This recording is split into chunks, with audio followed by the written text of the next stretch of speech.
Hello विद्यार्थी मित्रों, chapter number 7 प्रत्यावर्ती प्रवाह में આપણે આગળ કન્ટિન્યુ કરતા હતા। આજે આપણે એનો પાર્ટ નંબર 5 જોવાનો છે। મિત્રો, આનાથી આગળ પહેલાં શું શીખી ગયા અને જરાક 2 મિનિટમાં યાદ કરી લઈએ તો કે ચેપ્ટરની શરૂઆતથી જ આપણે 3 થિયરીના ટોપિક ધ્યાનમાં લઈ લીધા કે જે પ્રત્યાવર્તી પ્રવાહ કે એસી પ્રવાહ છે તે જે સ્ત્રોતના કારણે પરિપથમાં વહે છે એવા એસી પ્રાપ્તિ સ્થાન સાથે આપણે અવરોધને જોડેલ હતો, ત્યારબાદ ઇન્ડક્ટરને જોડાણ કરી જોયું અને પછી કેપેસિટરનું જોડાણ કરતાં પરિપથમાંથી વહેતો પ્રવાહ વોલ્ટેજ સાથે કેવો કાળા તફાવત ધરાવે છે, પરિપથમાં વ્યય થતો પાવર કેવો છે એની ચર્ચા આપણે કરી લીધી। પણ આ ત્રણે ત્રણ પરિપથમાં એક વસ્તુ સામ્ય હતી કે એક ઘટક જ માત્ર એસી પ્રાપ્તિ સ્થાન સાથે જોડતા હતા। મિત્રો, આજના ટોપિકમાં આપણે આ ઇન્ડક્ટર, કેપેસિટર અને અવરોધ એટલે કે એલ, સી અને આર શ્રેણી પરિપથને આ પ્રત્યાવર્તી વોલ્ટેજ કે એસી વોલ્ટેજ લાગુ પાડવાનો છે અને જે વસ્તુ આગળ 3 થિયરીમાં કરીને આવ્યા એ જ વસ્તુ આપણે અહીં હવે આગળ વધારવાની છે કે પ્રવાહ અને વોલ્ટેજ વચ્ચેનો કળા તફાવત કેવો હોય જ્યારે એલ, સી અને આર ત્રણે ત્રણ એકબીજા સાથે શ્રેણીમાં જોડેલા હોય અને એની સાથે એસી વોલ્ટેજ આપણે જોડાણ કરીએ ત્યારની સ્થિતિમાં। તો આજનો ટોપિક જે છે એની ખાસ નોંધ લખી રાખીએ આપણે કે આજનો ટોપિક છે આપણો એલસીઆર શ્રેણી પરિપથને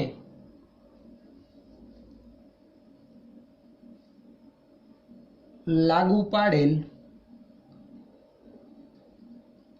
એસી વોલ્ટેજ। આજની થિયરી શું છે આપણી?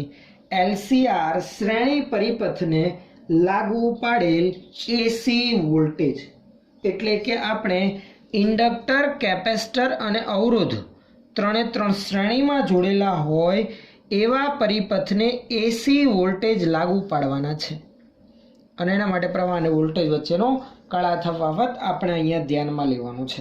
તો આગળ વધીએ।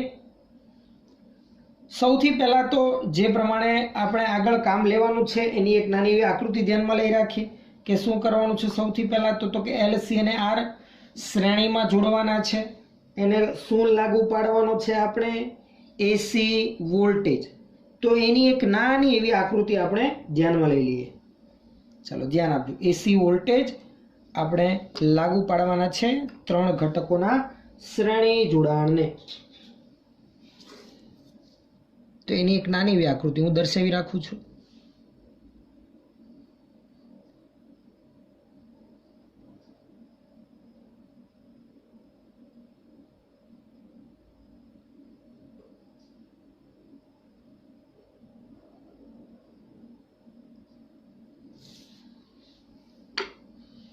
સૌથી પહેલા આપણે જોડી રાખીએ ચાલો ઇન્ડક્ટર। આગળ પાછળ જોડવાથી કોઈ પ્રોબ્લેમ નથી થવાનો।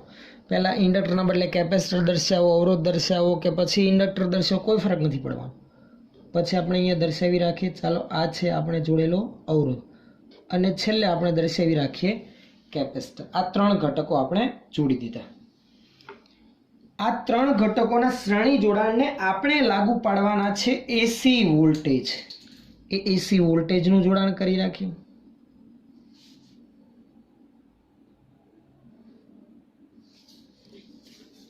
એસી વોલ્ટેજ કેવા પ્રકારના? તો કે આગળ આપણે લાગુ પાડતા એવા જ સાઇન વિધેય અનુસાર સતત બદલાતો જતો હોય સમય સાથે એ પ્રકારનો એસી વોલ્ટેજ એટલે કે V બરાબર VM સાઇન ઓમેગા ટી પ્રકારનો એસી વોલ્ટેજ આપણે આ ત્રણેયના શ્રેણી જોડના પરિપથને લાગુ પાડીએ। તો આ લાગુ પાડેલા વોલ્ટેજ V બરાબર VM સાઇન ઓમેગા ટી આ પ્રકારનો એસી વોલ્ટેજ આપણે આ 3 ઘટકોના શ્રેણી જોડાણને લાગુ પાડીએ છીએ। પહેલો ઘટક છે ઇન્ડક્ટર એટલે કે જેનું ઇન્ડક્ટન્સ L છે તેવો ઇન્ડક્ટર આપણે જોડી રાખ્યો।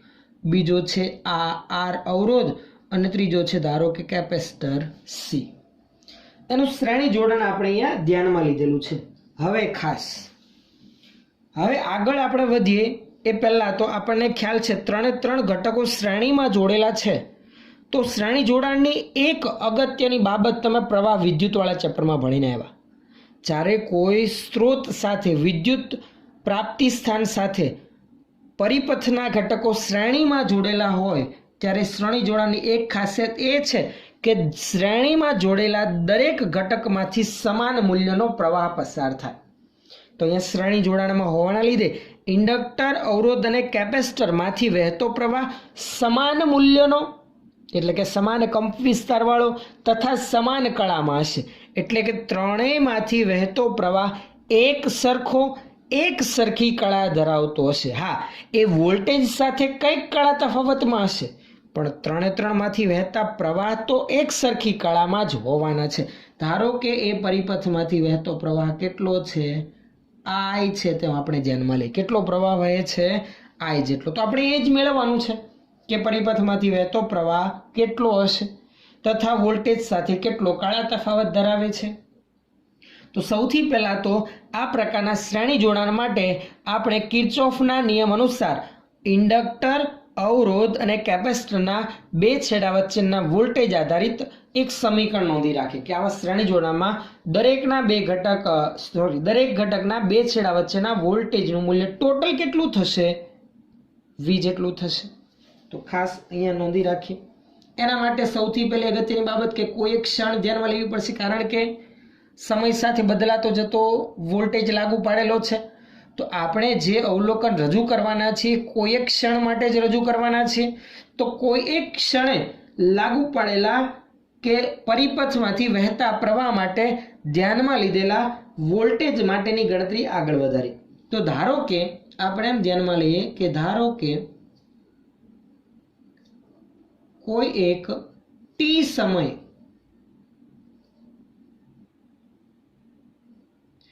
કેપેસિટર પરનો વિદ્યુતભાર સ્મોલ ક્યુ તથા પરિપથમાંથી વહેતો પ્રવાહ I છે તેમ આપણે ધ્યાનમાં લઈએ.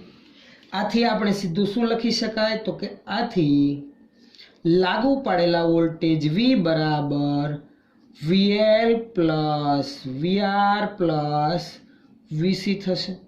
કયા નિયમ અનુસાર? કિર્ચોફના નિયમ અનુસાર. તો કૌંસમાં કારણ સ્વરૂપે લખી રાખીએ કિર્ચોફના નિયમ મુજબ. સ્થિતિમાનના તફાવત માટે કિર્ચોફનો બીજો નિયમ દરેક વિદ્યાર્થી મિત્રોને ખ્યાલ હશે, તો એ મુજબ આપણે આમ લખી શકીએ. ચલો, VL, VR અને VC નું સમીકરણ મિત્રો એ પણ તમને ખબર હશે. VL ઇન્ડક્ટરના બે છેડા વચ્ચેના વોલ્ટેજ જે આપણે લખીએ છીએ LdI/dt. VR અવરોધના બે છેડા વચ્ચેના વોલ્ટેજ જે આપણને ખબર છે IR, પ્રવાહ વહેતો હોય I હોય તો, તથા કેપેસિટરના બે છેડા વચ્ચેના વોલ્ટેજ. તો કે જે સમયની આપણે વાત કરીએ છીએ તે ક્ષણે કેપેસિટરની પ્લેટ પર જમા થયેલ વિદ્યુત ભાર તો Q છે, તો Q/C જેટલો સ્થિતિમાનનો તફાવત હશે. માટે આમ લખી દેવાય ને. માટે V બરાબર L dI/dt પ્લસ IR અને પ્લસ Q/C થશે. આ રીતે. તો આ તો થઈ વાત મિત્રો કિર્ચોફના નિયમની કે આ પ્રમાણેના વોલ્ટેજ લાગુ પડેલા છે ત્રણેય ઘટકોના શ્રેણી જોડાણમાં, જેના લીધે પરિપથમાંથી વહેતો પ્રવાહ I છે.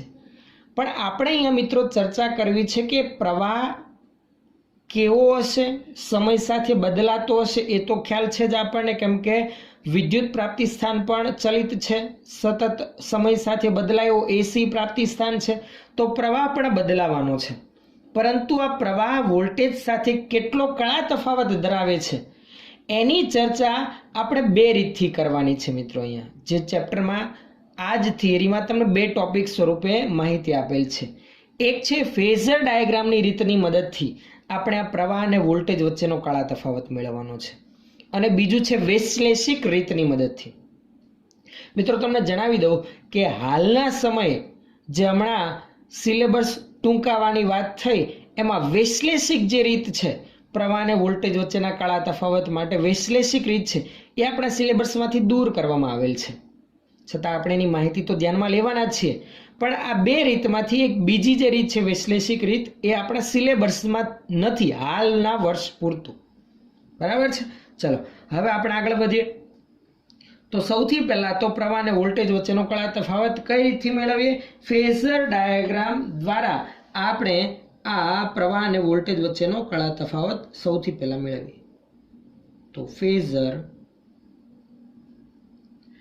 ડાયાગ્રામ દ્વારા ઉકેલ આપણે ધ્યાનમાં લઈએ. ફેઝર ડાયાગ્રામની રીત દ્વારા સૌથી પહેલા ઉલ્લેખ માટે આપણે આગળ વધીએ. ફેઝર ડાયાગ્રામની રીત. મિત્રો ફેઝર ડાયાગ્રામ તો તમને લગભગ દરેકને હવે દર્શાવતા આવડતો હશે, કારણ કે આગળ 3 જે થિયરી આપણે ભણી ગયા એમાં એ જ વસ્તુ આપણે કરી કે કોઈ પણ ઘટક હોય, અવરોધ હોય, ઇન્ડક્ટર હોય કે કેપેસિટર હોય, એમાં ફેઝર ડાયાગ્રામની રીતથી આપણે પ્રવાહ અને વોલ્ટેજ વચ્ચેનો કળા તફાવત દર્શાવેલો હતો. તો અહીંયા એ જ ફેઝર ડાયાગ્રામની મદદથી આપણે એલ, સી અને આર શ્રેણીમાં હોય એ સ્થિતિમાં પ્રવાહ અને વોલ્ટેજ વચ્ચેનો કળા તફાવત મેળવવાનો છે. તો સૌથી પહેલા તો 3 શ્રેણીમાં છે. આથી કોઈ પણ ક્ષણે આપણે વાત કરીએ એમ પરિપથમાંથી વહેતો પ્રવાહ સમાન મૂલ્યનો અને સમાન કળામાં હશે. હમણાં જ ચર્ચા કરી એ મુદ્દો લખી રાખીએ, કારણ કે આ બાબત ફેઝર ડાયાગ્રામમાં દર્શાવવામાં અગત્યની રહેશે. અહીં એલ, સી અને આર એકબીજા સાથે એસી પ્રાપ્તિ સ્થાન દ્વારા શ્રેણીમાં જોડેલ હોવાથી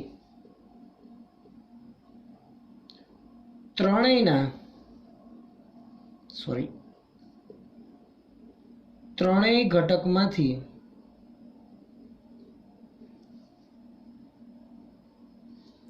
વહેતો પ્રવાહ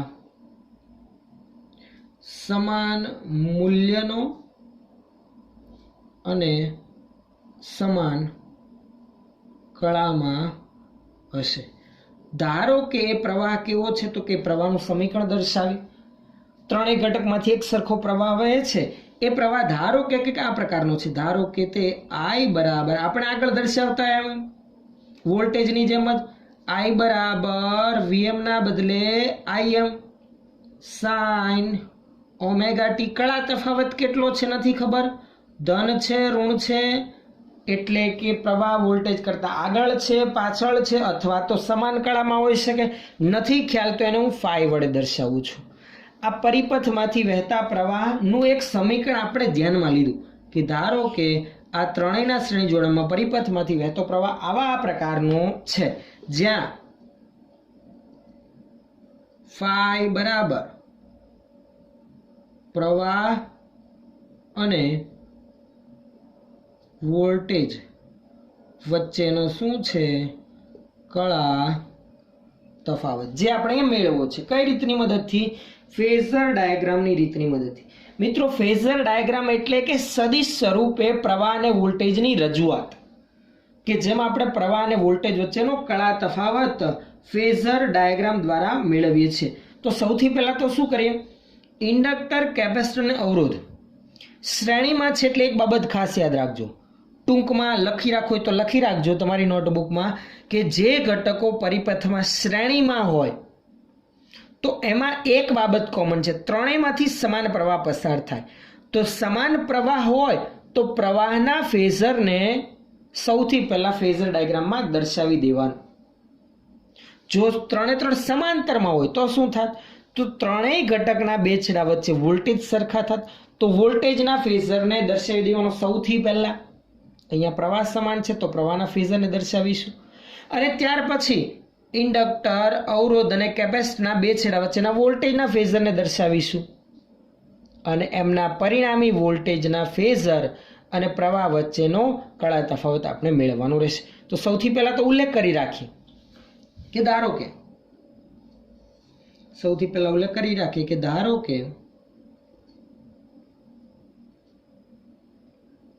પરિપથમાંથી વહેતા પ્રવાહને I વડે દર્શાવતો ફેઝર, સોરી, પરિપથમાંથી વહેતા પ્રવાહને I વડે દર્શાવવાનો છે આપણે. પરિપથમાંથી વહેતો પ્રવાહ I વડે દર્શાવતો ફેઝર આપણે આને આ રીતે રજૂ કરીએ I વડે, તથા L, C અને R ના વોલ્ટેજ તેમજ AC વોલ્ટેજ ના ફેઝરને અનુક્રમે આપણે કઈ રીતે રજૂ કરીએ? VL, VC, VR અને V વડે દર્શાવેલ છે. આપણે એ પ્રમાણે દર્શાવી રાખીએ. તમે જે પણ રીતે દર્શાવવાનો એનો ઉલ્લેખ આપણે અહીંયા કરવાનો રહેશે. ચાલો શરૂઆત કરીએ આપણે ફેઝર ડાયાગ્રામ દર્શાવવાની. સૌથી પહેલા તો ફેઝર ડાયાગ્રામ માટે એક્સ અને વાય એક્સિસ સૌથી પહેલા દર્શાવવાના રહેશે આપણે. તો દર્શાવી રાખીએ આપણે. ધારો કે આ છે આપણી વાય એક્સિસ અને આ છે આપણી એક્સ એક્સિસ.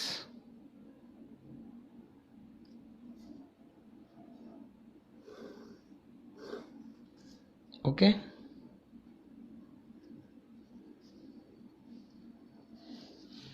સૌથી પહેલા મેં તમને કીધું એમ શ્રેણી જોડાણમાં હોવાથી ત્રણેય ઘટકમાંથી વહેતો પ્રવાહ સમાન મૂલ્યનો સમાન કળામાંથી પ્રવાહનો ફેઝર હું દર્શાવી દઉં.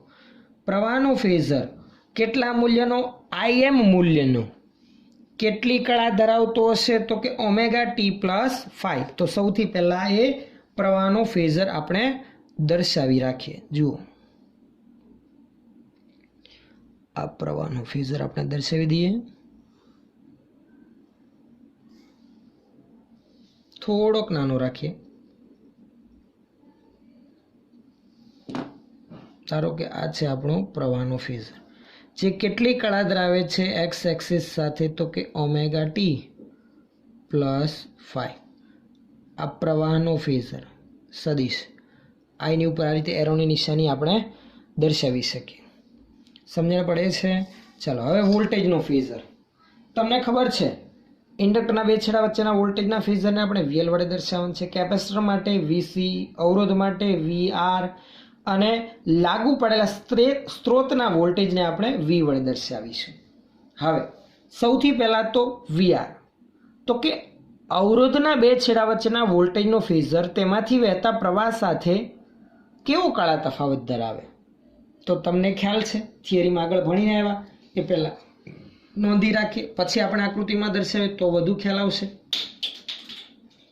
લખી રાખું છું અહીંયા ટૂંકમાં. અવરોધ માટે તમને ખબર છે, અવરોધ માટે VR અને I કેવો કળા તફાવત ધરાવે? સમાન કળામાં. કળા તફાવત ટૂંકમાં શૂન્ય હોય એ તો ખબર જ છે ને આપણને. અવરોધ પછી આપણે વાત કરીએ ઇન્ડક્ટર માટે.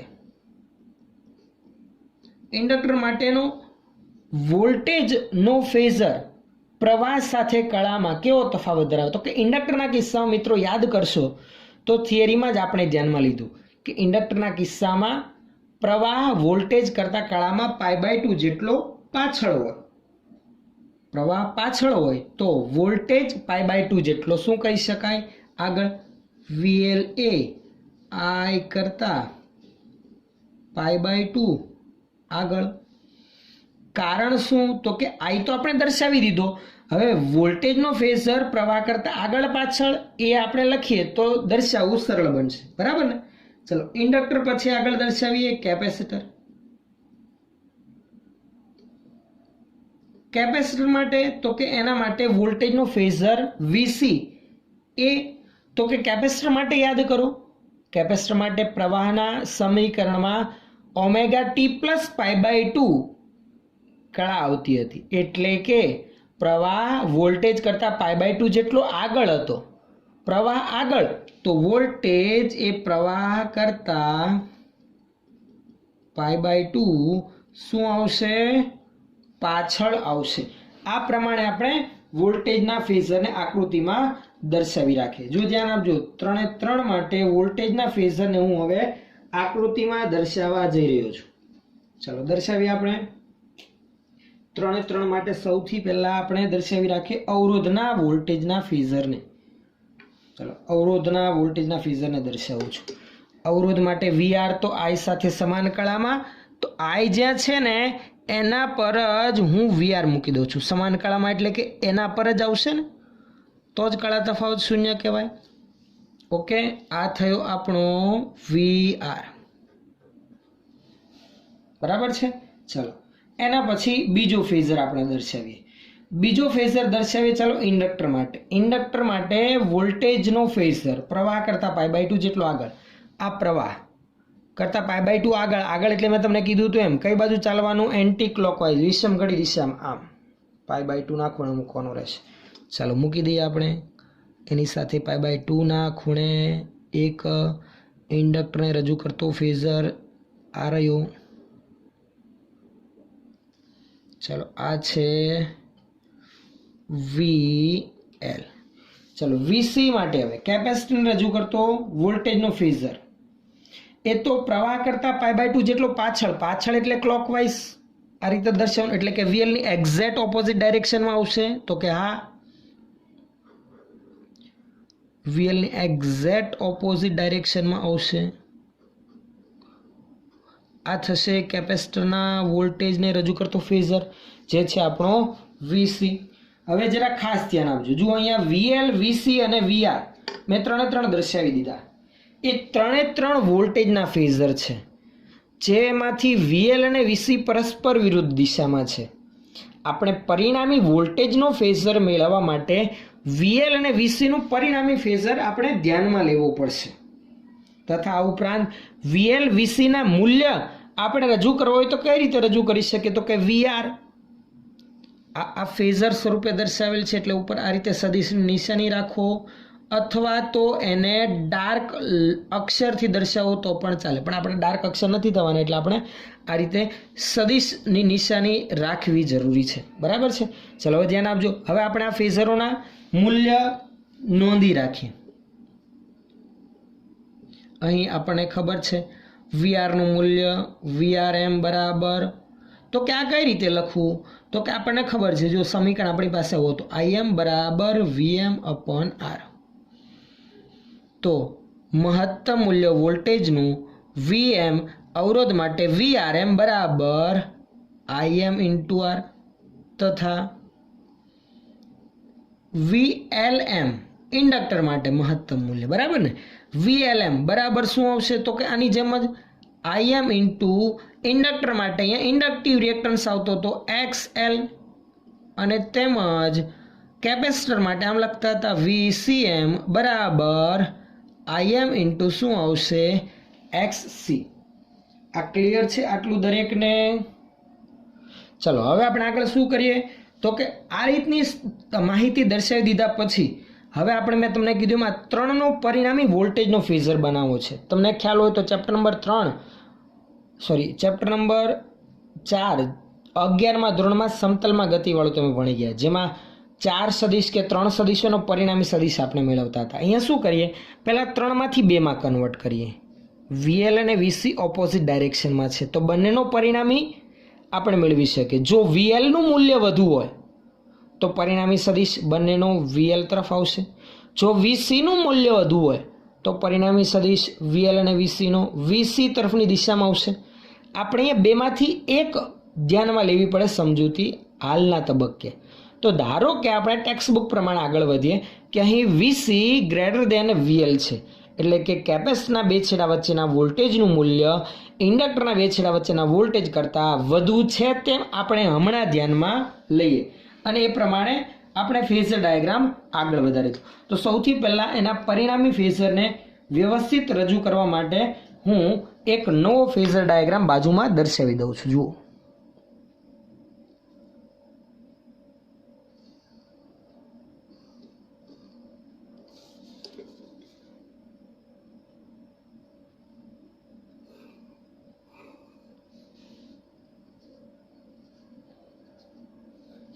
જેમ હતો આપણો વોલ્ટેજનો ફેઝર એમનો એમ જ પ્રવાહનો ફેઝર જે હતો એનો એ જ ω/t+ϕ જેટલા ખૂણો દર્શાવી દઉં છું.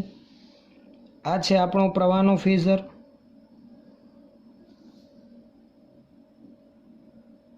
આઈ. વીઆર તો એના પર જ આવવાનો છે, તો હું સીધું પહેલાં તો વીઆર દર્શાવી દઉં છું.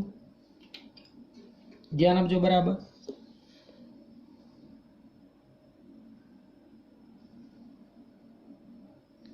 આ આપણું વીઆર. ચલો હવે આપણે વાત કરીએ, આપણે અહીંયા ધ્યાનમાં લેવું છે કે વીસી ગ્રેટર દેન વીએલ છે, તો પરિણામી ફેઝર બંનેનો આ વીસી તરફની દિશામાં આવશે. તો એ હું દર્શાવી દઉં છું એના પરિણામી ફેઝર સ્વરૂપે. ચલો એના પરિણામી ફેઝરને આપણે એક અલગ કલર દ્વારા દર્શાવી. આ બંનેનો પરિણામી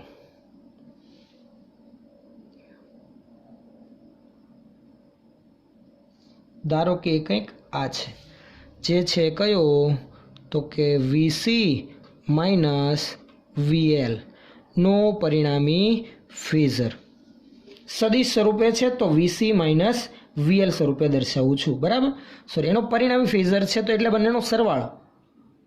હમણાં વીસી પ્લસ વીએલ એટલે આપણે જે સમીકરણ હતું ને, કયું સમીકરણ, તો આપણે આગળ ધ્યાનમાં લીધું આમાં અહીંયા કે અહીં વી બરાબર વીએલ, સોરી વી આર પહેલાં લખીએ, we are plus VC plus VL.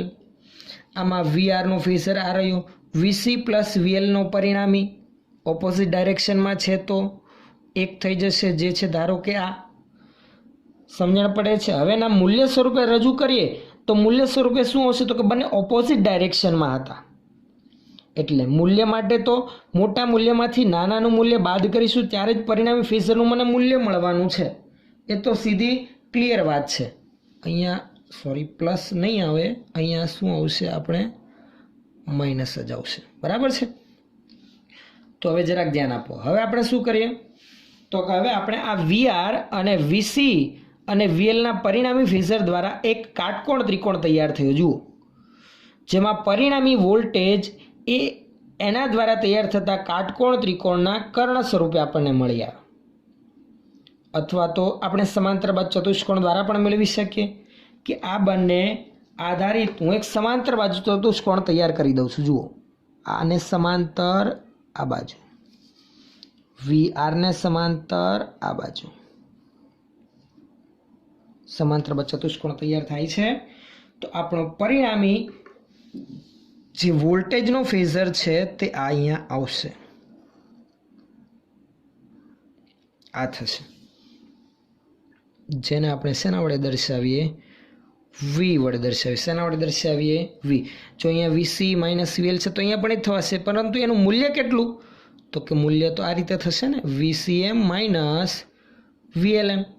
આ વીઆર છે તો એનું મૂલ્ય અહીંયા પણ વીઆરએમ જ લખવાના છે, પણ હું હમણાં અહીંયા લખી રાખું છું વી આર એમ.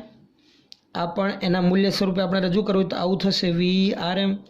જો કાટકોણ ત્રિકોણ દેખાય આવે છે, આ વી આર એમ, આ થશે વીસીએમ માઇનસ વીએલએમ, અને આ વોલ્ટેજનો ફેઝર, આ પ્રવાહનો ફેઝર, બંને વચ્ચેનો આ કળાનો તફાવત કેટલો, phi.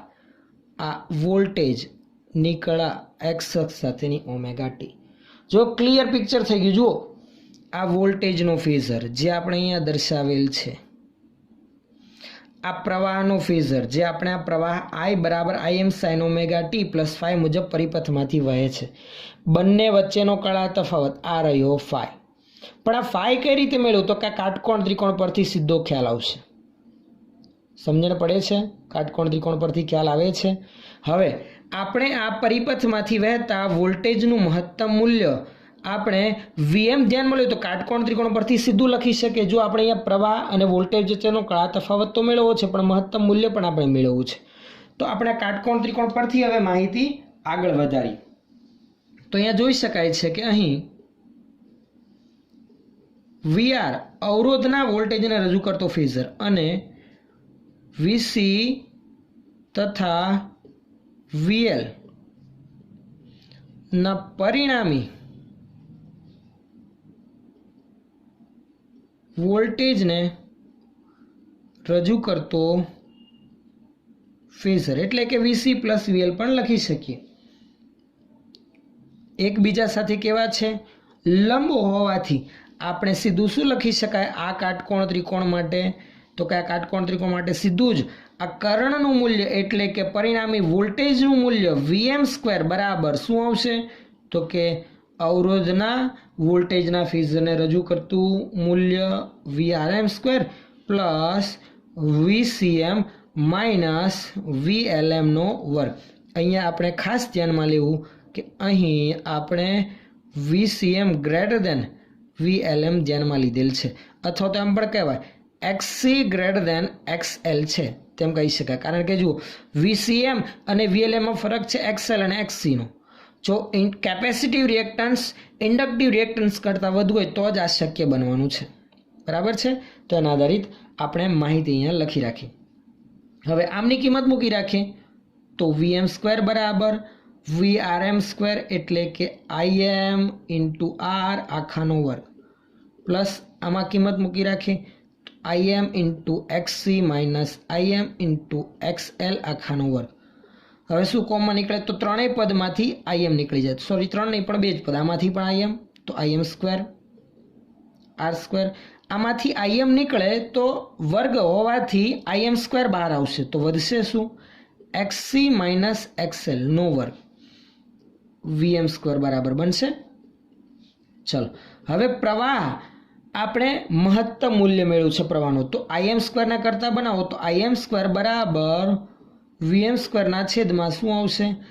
R² plus XC minus XL નો આખાનો વર્ગ. હવે જુઓ હું વર્ગમૂળ લઉં તો ફાઇનલ સમીકરણ બનશે આવું Im બરાબર Vm ના છેદમાં, કેમ કે વર્ગ નીકળી જાય અને છેદમાં વર્ગમૂળ આવી જશે આખા પદનું R² plus XC minus XL આખાનો વર્ગ. આ સમીકરણ કોની સાથે સામ્યતા ધરાવે છે? તો કે આવા Im બરાબર Vm/R કે Vm/XL કે Vm/XC જેવા સમીકરણ સાથે સામ્યતા ધરાવે છે. એટલે જે છેદનું પદ છે એ આ ત્રણ ઘટકોના શ્રેણી જોડાણનો કંઈક અવરોધ રજૂ કરતું હોય ને એવું છે, અને એ છેદના પદને પરિપથનો અવરોધ અથવા તો અહીંયા નવું નામ આપવામાં આવેલ છે પરિપથનો ઇમ્પિડન્સ કહેવામાં આવે છે, જ્યાં વર્ગમૂળમાં R² plus XC minus XL નો વર્ગ બરાબર Z, જ્યાં Z બરાબર પરિપથનો શું છે? ઇમ્પિડન્સ. મિત્રો આ સમીકરણ ખાસ યાદ રાખવું જે હું હાઇલાઇટ કરવા જઈ રહ્યો છું. શ્રેણી જોડાણમાં પરિપથના ઇમ્પિડન્સનું સમીકરણ, પરિપથમાંથી વહેતો મહત્તમ પ્રવાહ, આ પણ ખૂબ જ અગત્યનું યાદ રાખવું. સમજણ પડે છે?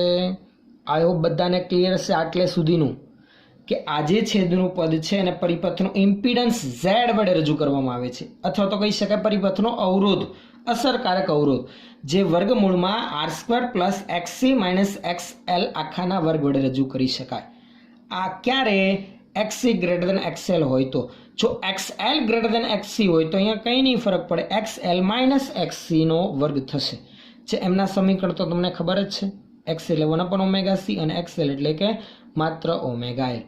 ઇમ્પિડન્સ એ પણ અસરકારક અવરોધ જ હોવાથી એનો એકમ પણ ઓહમ જ બનશે. તો આટલે સુધીની માહિતી આપણે રજૂ કર્યા પછી હવે અહીંયાથી આગળ વધીએ કળા તફાવત માટે.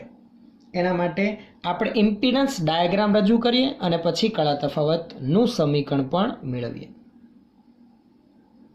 તો મિત્રો સૌથી પહેલાં તો આપણું છેલ્લે ફાઇનલ આવેલું મહત્તમ પ્રવાહનું સમીકરણ લખી રાખું છું કે Im બરાબર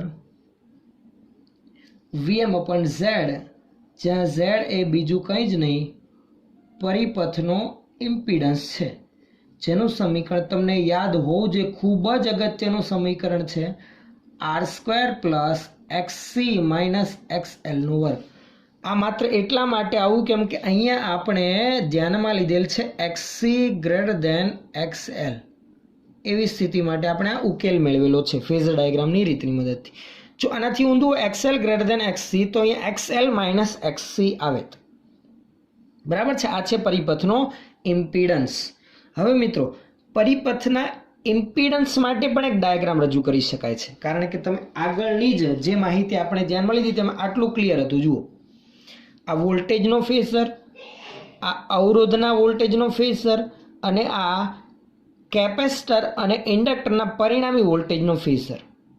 આ VCM માઇનસ VLM અને VR પરસ્પર લંબ છે અને કર્ણ છે આપણો પરિણામી વોલ્ટેજનો ફેઝર. તો એને હું આ રીતે રજૂ કરી શકું ઇમ્પિડન્સ ડાયાગ્રામ માટે.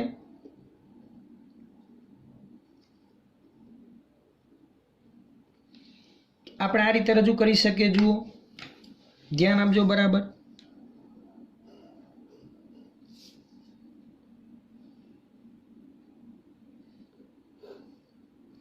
આપણો અવરોધ કર્ણ તરીકે આપણો પરિણામી વોલ્ટેજ અને એની સામેનો ઘટક હતો આપણો VCM માઇનસ VLM એટલે કે XC માઇનસ XL. આ થશે R અને આ થશે આપણો પરિણામી ઇમ્પિડન્સ Z.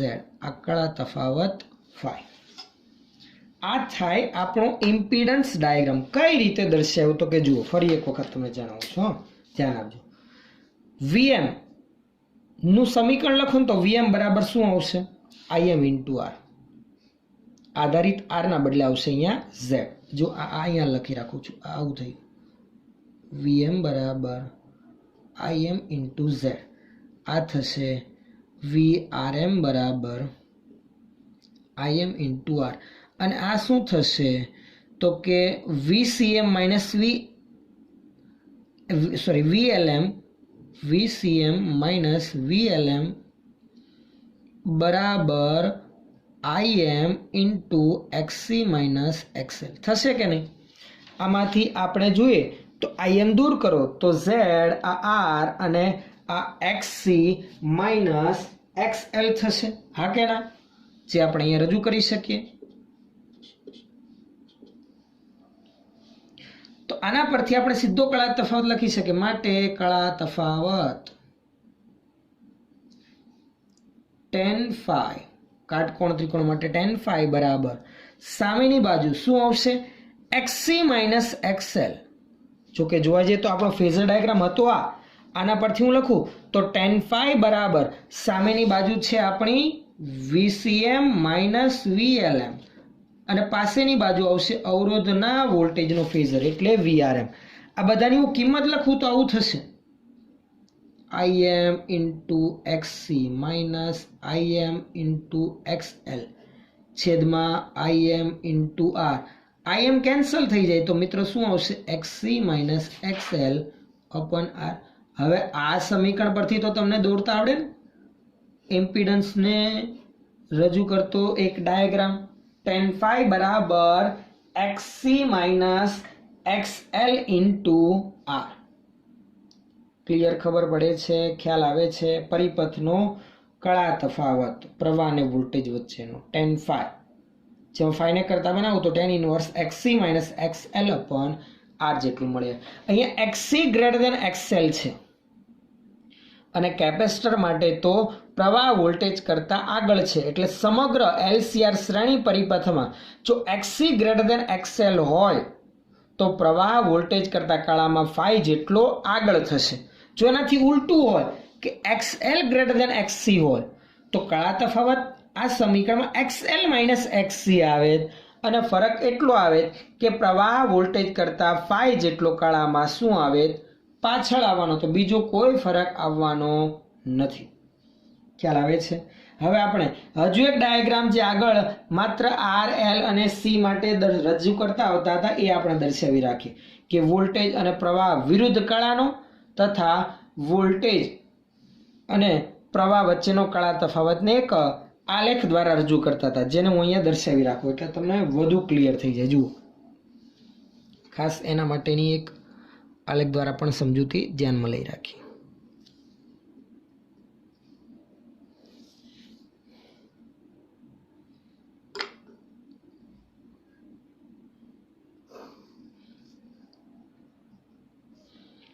એક્સ અક્ષ ઉપર આપણે શું રજૂ કરીએ તો એક્સ અક્ષ ઉપર આપણે કળા ઓમેગા ટી લઈએ. અહીંયા પહેલાં વોલ્ટેજ માટે હું આલેખ રજૂ કરું તો પહેલાં વોલ્ટેજનું મહત્તમ મૂલ્ય જેટલું ઉપર એટલું જ અહીંયા નીચે. આ પ્લસ VM, આ માઇનસ VM. વોલ્ટેજનું સમીકરણ તો કે સાઇન વિધિ અનુસાર જ બદલાતો હતો તો સાઇનના આલેખ જેવું 0 4 ભાગ પાડવાના હતા આપણે. 4ના બદલે હમણાં 2માં દર્શાવી દઉં છું. અહીંયા શું આવશે તો કે આ આવશે અહીંયા 2π, અહીંયા આવશે પાઈ. ચલો અહીંયા મહત્તમ મૂલ્ય π/2 પર, અહીંયા ઋણ મહત્તમ 3π/2 પર. તો બિંદુ પહેલાં દર્શાવી દઉં છું બધા જ મિત્રો. તમારે પણ આ જ રીતે આલેખ દર્શાવવાનો છે જેથી કોઈ જ ફેરફાર થાય નહીં, ભૂલ ઊભી થવાની શક્યતા એકદમ 0 થઈ જાય.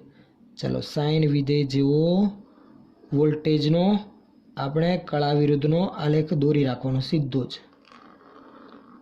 ઓકે, આ વોલ્ટેજ માટેનો આલેખ. ચાલો હવે પ્રવાહ.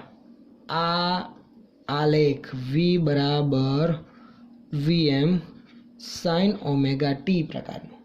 ચલો પ્રવાહ. તો કે પ્રવાહ માટે તો સમીકરણ કંઈક આવું હતું, તમને ખ્યાલ હોય તો છેલ્લે આપણે ધ્યાનમાં લીધું, શરૂઆતમાં જ આપણે ધ્યાનમાં લીધું. ધારો કે પ્રવાહ I બરાબર Im sin omega t plus phi છે, અને phi જેટલો પ્રવાહ શું છે અહીંયા આગળ છે, અને આ tan phi આ સમીકરણ મુજબ મળે છે. તો પ્રવાહ phi જેટલો આગળ દર્શાવવાનો. જો મિત્રો આગળના ત્રણ થિયરીના ટોપિકમાં phi કંઈક 0 હતો, તો ક્યાંક π/2 જેટલો પ્લસ હતો, તો ક્યાંક π/2 જેટલો માઇનસ હતો. તો દર્શાવવામાં સીધું જ સમીકરણ પરથી ખબર પડતી હતી. હવે આમાં phi જેટલો કળા તફાવત આલેખમાં કઈ રીતે રજૂ કરવો? તો જો phi જેટલો આગળ એટલે મિત્રો એવું સમજવાનું, આગળ એટલે કે જ્યારે વોલ્ટેજનું મૂલ્ય મહત્તમ થાય છે એના કરતાં થોડુંક પહેલાં phi જેટલા કળા તફાવતે પ્રવાહનું મૂલ્ય મહત્તમ થઈ જતું હશે. તો આ રીતે આને રજૂ કરવાનું. એના માટે હું તમને જણાવું છું એમ સૌથી પહેલાં આપણે શું કરવાનું, તો મહત્તમ મૂલ્ય મૂકી દેવાનું પ્રવાહનું. આ પ્રવાહનું મહત્તમ મૂલ્ય પ્લસ Im માઇનસ Im બરાબર છે. વોલ્ટેજનું મૂલ્ય મહત્તમ થાય એના કરતાં થોડુંક પહેલાં, તો ધારો કે અહીંયા થઈ ગયું, દર્શાવે અહીંયા. ચાલો પછી એ જ રીતે 0 ક્યાંક અહીંયા થાય છે, પછી ઋણ મહત્તમ એ પણ એના કરતાં થોડુંક વહેલા ક્યાંક અહીંયા થઈ જાય છે. આજે હતું જો મહત્તમ થયું એના કરતાં થોડુંક આટલું પહેલાં, એના કરતાં થોડુંક આટલું પહેલાં, આના કરતાં થોડુંક આટલું પહેલાં, એટલે કે અહીંયા આવશે, અને આ પણ અહીંયા. ચાલો જોડી દઉં છું બધા બિંદુઓને. phi જેટલું વહેલા મૂલ્ય મહત્તમ વહેલા 0 થઈ ગયું, પછી વહેલા ઋણ મહત્તમ થશે, અને વહેલા 0 પણ થઈ જશે. બરાબર છે. જો અહીંયા દેખાય આવે છે ડિફરન્સ, અહીંયાથી આટલો જે છે આ કળા તફાવત કેટલો, phi જેટલો. આ પ્રવાહ છે અને આ વોલ્ટેજ છે. પ્રવાહ phi જેટલો શું છે આગળ છે. આ એનું સમીકરણ ખાસ રજૂ કરી રાખીએ. I બરાબર Im sin omega t plus phi.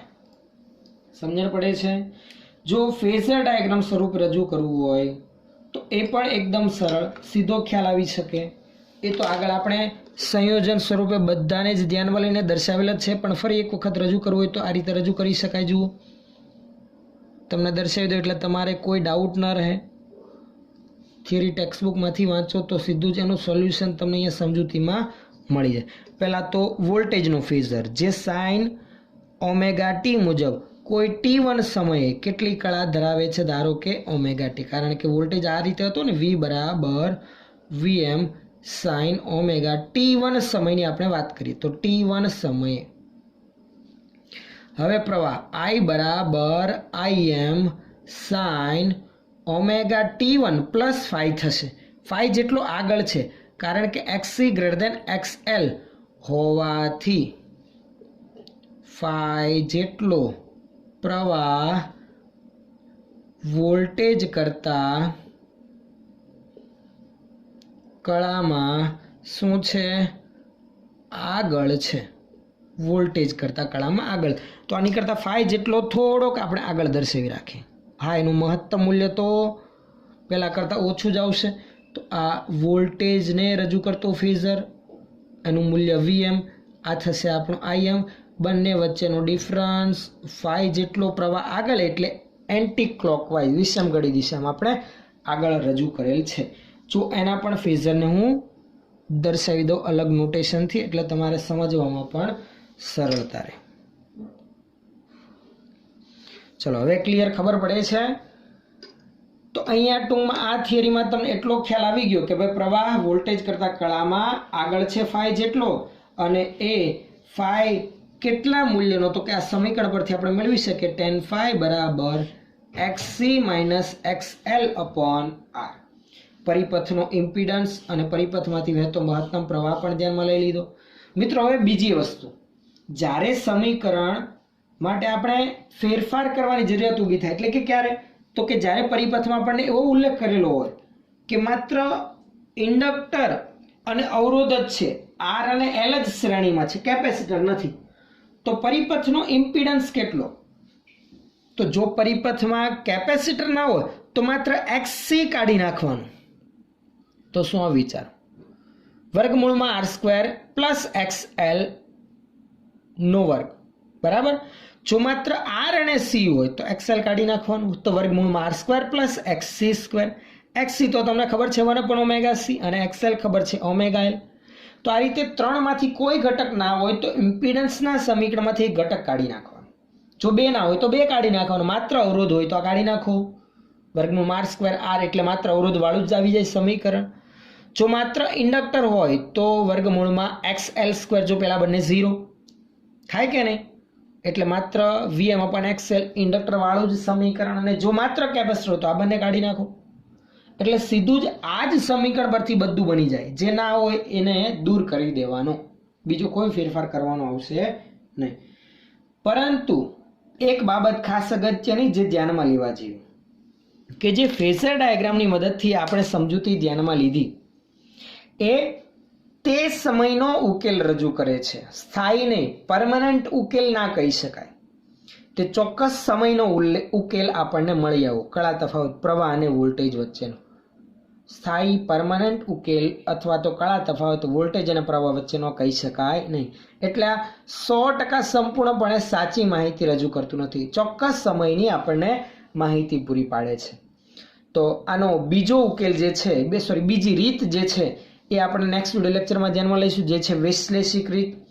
એટલે ગાણિતીય સમીકરણ દ્વારા, સાદુરૂપ દ્વારા આપણે આ પ્રવાહ અને વોલ્ટેજ વચ્ચેનો કળા તફાવત તથા પ્રવાહનું મહત્તમ મૂલ્ય આપણે મેળવીશું. સમીકરણ આના જ આવશે પણ રીત અલગ. ફેઝર ડાયાગ્રામના બદલે આપણે વૈશ્લેષિક રીત એટલે કે ગાણિતીય સમીકરણની એક રીતનો આપણે ઉપયોગ કરીને ગણતરી કરીશું. બરાબર છે. તમારી નોટબુકમાં જે પણ થિયરી આજે ચાલી એ ખાસ નોંધી રાખજો. આ ઉપરાંત આની PDF નોટ તમને ડિસ્ક્રિપ્શનમાં ખાસ તમે ધ્યાનથી જોઈને નોટબુકમાં લખી શકો છો.